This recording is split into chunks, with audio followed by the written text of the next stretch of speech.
ఇదే మా ఊరు కేశవపట్నం.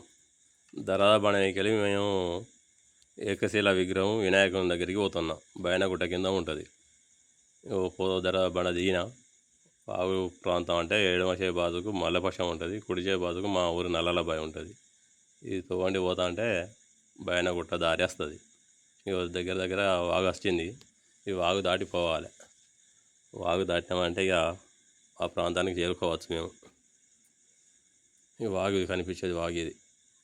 వాగు దాటినాం, మెల్లమెల్లగా పోతాము. మంచి బయనగుట్ట అంటే మంచి ఆహ్లాదకరమైన ప్రాంతం అది.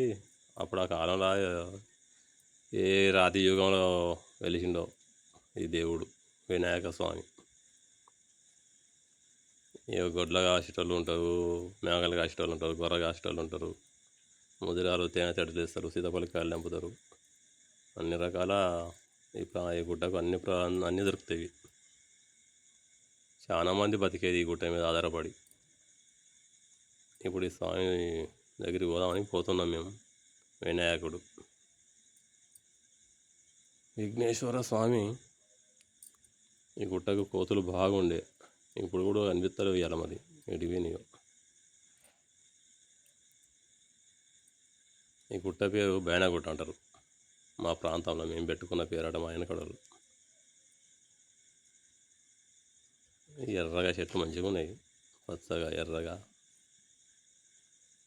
అక్కడ కనిపించే తేనె గుండ్లు అంటారు. అక్కడ గుండ్లు తేనె చెట్లు బాగుంటాయి. ఆ గుండ్లకు